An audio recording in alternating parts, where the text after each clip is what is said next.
Good afternoon, everyone. My name is Matt Bracken. I'm an assistant professor of marine biology here at Northeastern University and also the head advisor for the marine biology major. I do research to understand the causes and consequences of changes in marine biodiversity. And most of my work is actually based out at Nahant, the Marine Science Center, which is a campus of Northeastern University. So we're in a really unique position here to have a second campus, a marine lab, but it's really close to the main campus. It provides really unique opportunities to our students.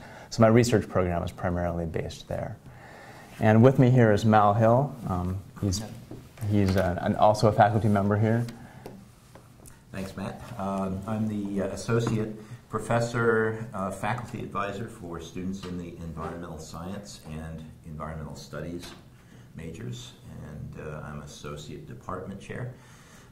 Teach a number of courses that students take, and usually, most years for the last 5 summers, I've taken groups of about 20 students apiece to Iceland on geology field study trips, so forth. So we're happy to be resources for you today, and if people have questions, then we'll do our best to answer.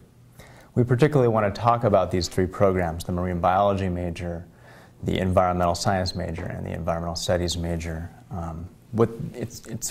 Collectively, these are the majors within the Department of Marine and Environmental Sciences, and we work together to understand in those programs the biological and physical aspects of the Earth's environments.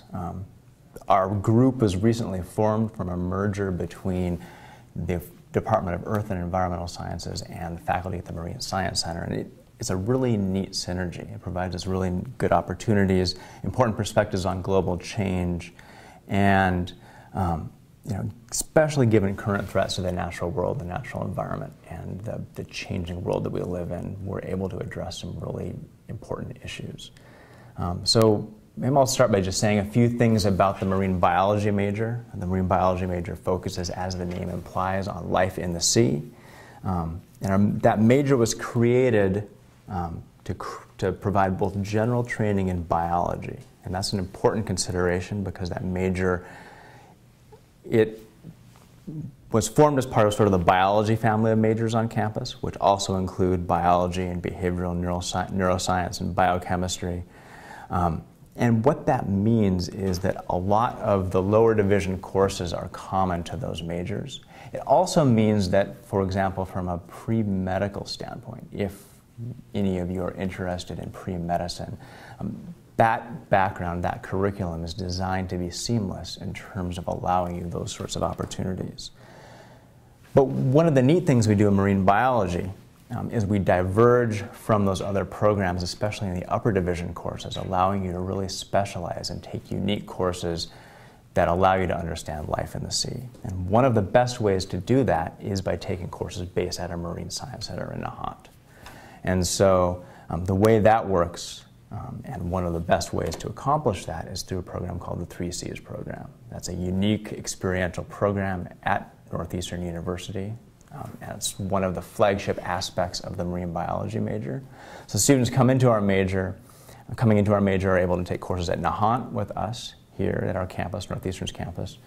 And then, when the weather starts getting a little bit chilly around here, toward, at the end of December, beginning of January, they head down to Panama to take classes and do research at the Smithsonian Tropical Research Institute on the Caribbean. And then after spending some time there, they move from there to Friday Harbor Lab, which is the University of Washington's marine lab in Washington State in the San Juan Islands. And so by participating in that program, which is a year-long experiential program in marine biology, many of our majors do this, and it provides you an opportunity to see 3 very different marine ecosystems, to take a series of classes in those systems, and to form a network with a fantastic group of not only Northeastern faculty, but faculty from all over the world that have ties to this program and continue to come back year after year to teach our students about what's going on in terms of marine biology. So that, in a nutshell, is our marine biology program, some of the things we offer. Mal, would you like to talk a little bit about environmental science, environmental studies? Yeah, I think the transition to talk next about environmental science makes good sense after the marine biology summary. It's an interdisciplinary approach to learning about how to work effectively in the environment. All students in the BS track take 6 courses outside our department, Calculus 1 and 2, Chemistry 1 and 2, and most students take Biology 1 and 2, although you can substitute Physics 1 and 2 for those if you like. And then about 6 courses from our department, an introductory geology course, environmental science, computer-based mapping, geographic information systems, and several other upper-level courses. And then each student also completes a 5-course concentration, a couple of different ways to focus on solid earth sciences for the most part, and 2 different ways to focus mainly on marine or biology courses. There's a wildlife studies concentration, a marine concentration, so that a student, you can also, I think you can already see that one of the tasks at Northeastern is to sort out which of several programs that are sort of pointing at the same general parts of study, marine biology, for example, as opposed to the marine option within the environmental science major, makes the most sense. And if you find yourself being slightly confused on that point, don't worry about that. That's not a decision that you are needing to make at all in your first year. Many students do. But some students start as environmental science and then decide, marine biology really seems to be the better fit for what I want to do, and that's an easy transition. Some students start as other majors and transition across to us. So there's a good bit of traffic back and forth as students take some courses in their first year and just see sort of what their success rate, what it is that interests them most about studying at university level, and so forth.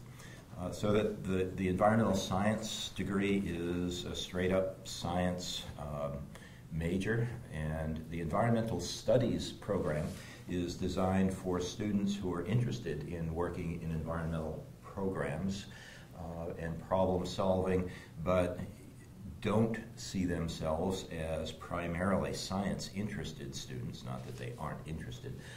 But there are 5 total science courses in the environmental studies major.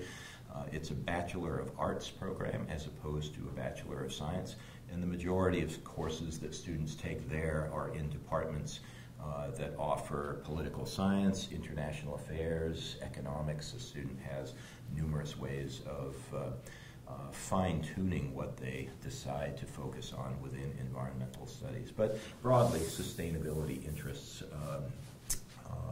from perspectives that involve interaction with learning about effective political approaches to problem solving, or thinking about international aspects of environmental issues, as opposed to coming at it as though you were a chemist or an earth scientist or a biologist, on that sort of thing. And it's worth noting that all of our majors in the lower division, especially in the first year, they share enough courses that it's possible to move fairly seamlessly across those. So for example, many students in environmental studies will come in and say, hey, the stuff I'm learning in something like dynamic earth, these courses that they may take, or environmental science, these introductory courses, I'm really interested in this stuff, and that may push them over more toward the scientific basis, or vice versa. Students who come in more interested in science may also decide that some of these policy applications are more what they're interested in. So there's a lot of potential movement between these, and also the courses that you'll take in environmental science are very similar to the lower division courses that you would take in marine biology or any of the other biology family majors. And so there's a lot of potential there. That other thing that means is, I highlighted for marine biology, the pre-medical study was certainly a possibility, and the major had been actually designed with that in mind to some extent. That's also certainly a possibility for environmental science as well, because you're taking the same lower division courses in biology and chemistry, even through some training in organic chemistry and physics and things like that. So those are all options available. I I worked it up a couple of years ago. The investment that a student would have to put in to get a double major in marine biology and in environmental science is roughly 6 courses if you were a marine biology major and you selected the correct 6 courses on the ENVR tag. Or so, then it's a little bit heavier than you would do for a minor, and those courses would get you into upper level more than a minor would. But you could organize your life carefully and come out with a double major. I even had a student with me in Iceland a few years ago who double majored in the BA program in environmental studies, and he completed the BS requirements for environmental science. There are ways of overlapping the ENVR courses so that they count effectively in both places. It would be more difficult to double major in music and environmental science because almost none of what you take in either area counts in the other field. But for the environmental areas, there's a good bit of overlap that's reasonable to count, and the university permits that. And it really allows you as students to craft a program that suits your needs, and you can actually create your own concentrations, your own tracks within, for example, environmental science. We have students saying, I actually want to design a program that focuses on something like ecology or conservation science or conservation biology that aren't strict tracks that we have, but we'll work with students to actually come up with a way to make those things happen. So there's some flexibility there that can be really fun both for us and for the students involved. You wouldn't want to think that that was necessarily easy to do, but it was feasible. It was done. That student was organized enough to plan it from an early day at his stay at Northeastern, and he is in law school in somewhere in Pennsylvania right now. So that it's doable, and presumably one's law school application looks interesting if one can show that you have the technical background to do well in science courses and the political and social understanding and writing ability to excel in courses on the other side. Okay, we have a question that's just come in. Is there a 4+1 master's degree program for marine biology? There is not, but we actually have, not formally, but we have what is more or less the equivalent because we offer what is called a professional science master's degree in marine biology that involves participating in the 3 Cs program. So it's not an exactly +1 because it's a 1 plus, it'd be a 4+1 plus an extra 3 months, if that makes sense.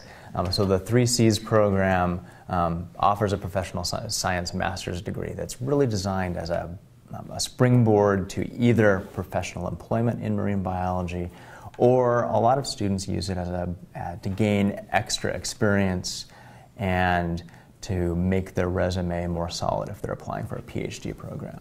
And so you could, for example, come in and get a bachelor's degree in either biology or in marine biology, and then we have enough courses that you could fulfill your marine biology bachelor's requirements without participating in the 3 Cs program, and then do 3 Cs the following year as a +1.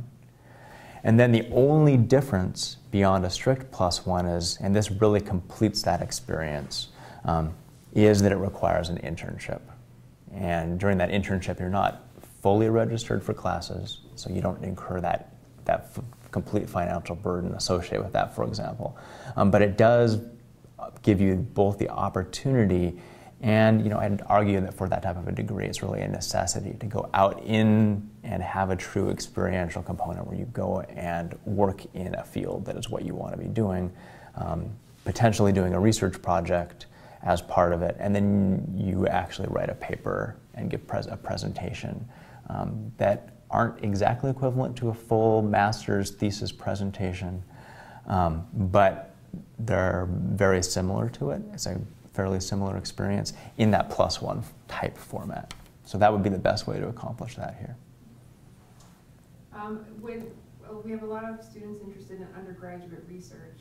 Can you talk about how they can get involved in undergraduate research and maybe provide some examples?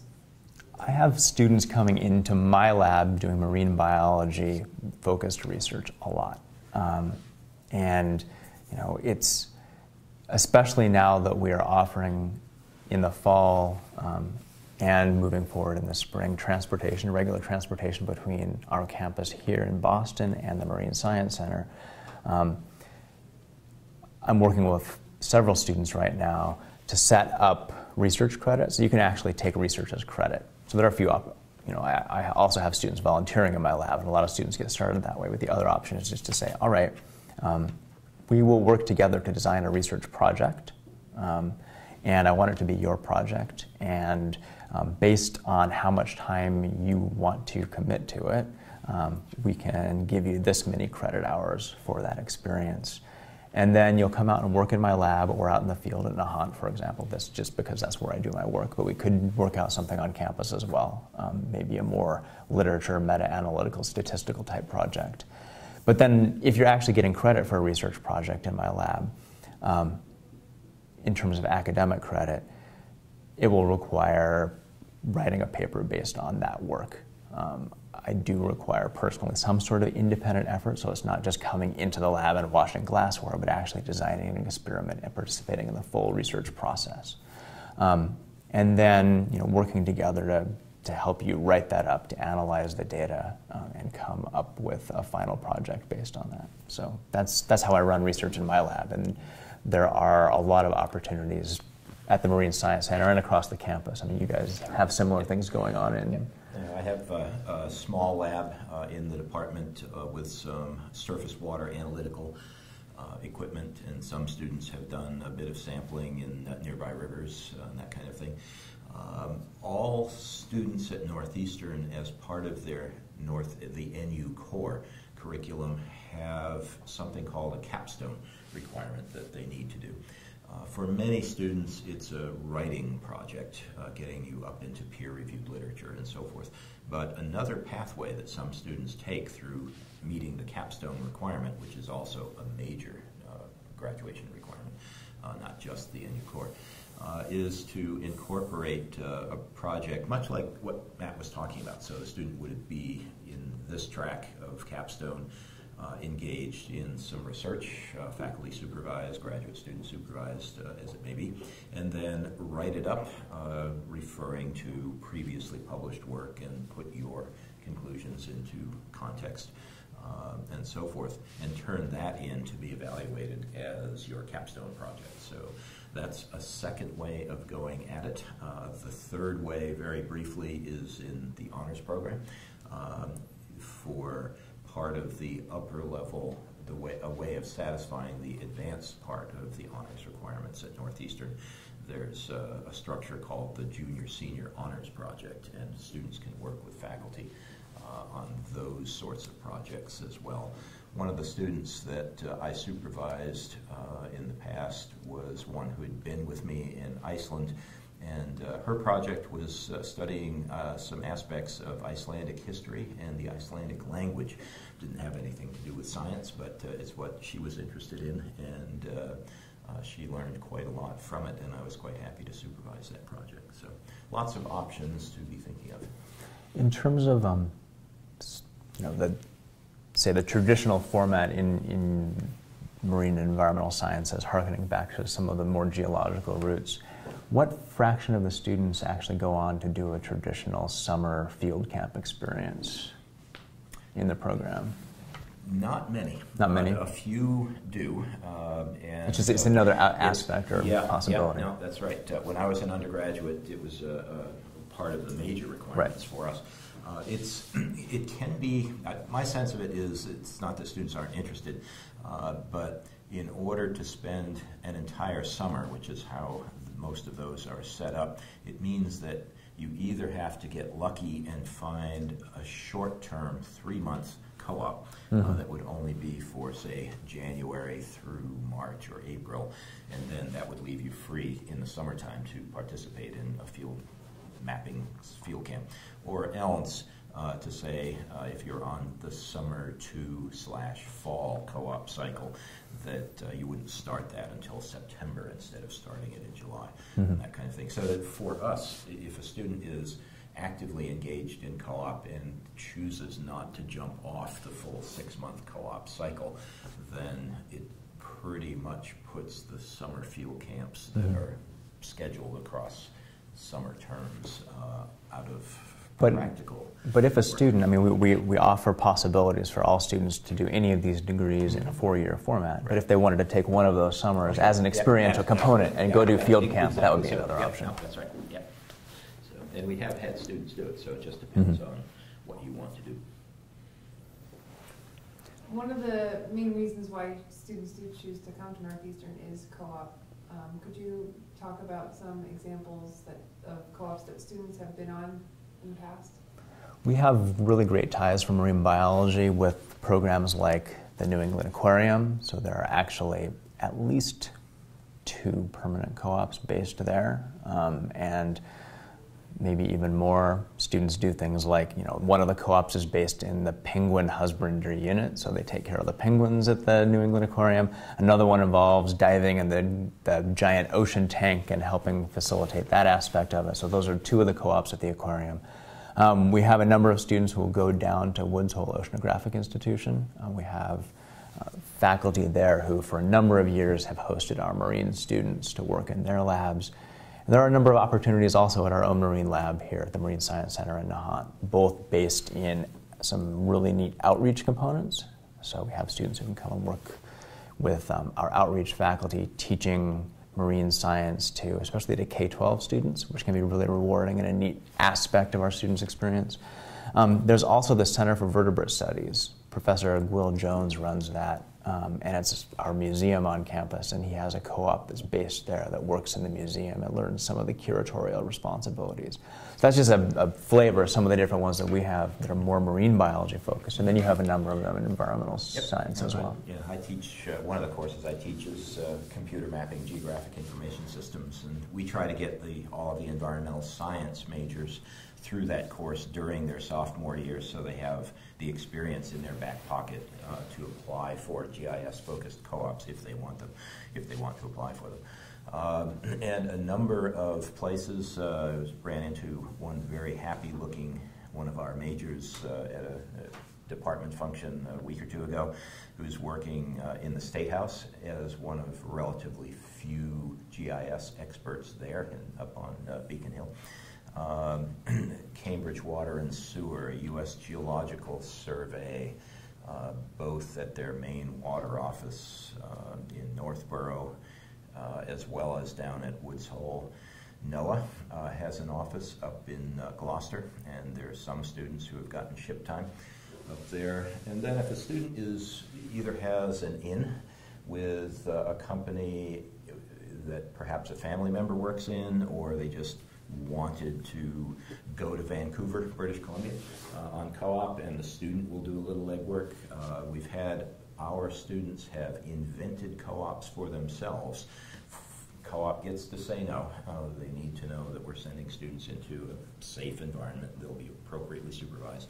But one of our environmental studies majors found a sustainable tourism destination in the Seychelles in the Indian Ocean. That was followed up by a second student who went to the same place. 2 of our students in a row cycled through the Jet Propulsion Lab in Pasadena, looking at Mars lander imagery.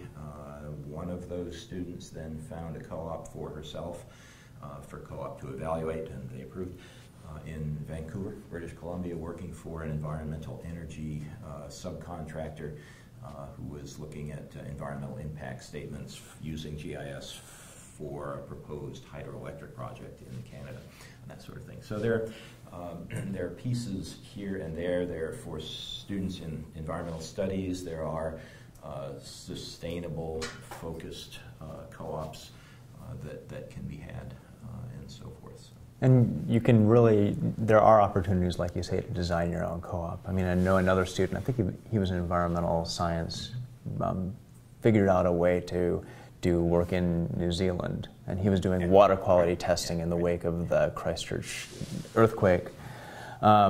And then one of them, I guess probably one of the most famous co-ops on campus were Corey Allard, who's a student working with Bill Dietrich, who's in marine and environmental science, actually went to go to Antarctica and overwintered there as a co-op experience. So there are a whole range of possibilities within our group. Can you talk about the support that a student would get in two ways, finding a co-op and then also just academic support in the department? So each unit has a co-op coordinator that has access to the whole range of possibilities that A, former students have done before, and B, that employers are offering, and they can work with students. It's not just, as our co-op coordinators like to joke, it's not just the place where you go and they hand you the co-ops, but they work with you as part of your Introduction to Experiential Education, which is a required course that all of our majors take, to hone your resume, to work on interviewing skills, and actually to be able to sell yourself to these prospective employers, which is what they are, because you're actually going out during your time here at Northeastern into the workforce and getting experiences that are work relevant to your field of study. But our co-op coordinators work closely with you to make that process happen. So. Within the department, there are faculty advisors, and within the dean's office, there are dean's office advisors for undergraduates. So if you're not getting enough advice, you're not knocking on enough doors. So just to wrap up here, it's been great to spend a few minutes here this afternoon talking to you. Again, my name is Matt Bracken. I'm a professor of marine biology and an assistant professor of marine biology based at the Marine Science Center and the head advisor for marine biology. If you want to get a hold of me, the easiest way to see more about what I do, to figure out contact information, is to go to northeastern.edu/biodiversity. If you remember that I study the causes and consequences of biodiversity change, that'll take you to my own webpage. I also want to encourage you to we tweet at Northeastern COS. You can also get information at college_of_science@neu.edu. Find us on Facebook, Northeastern COS, and any more contact information for you if they're interested. My email is m.hill, Hill, @neu.edu. Thank you very much, everyone. Thank you.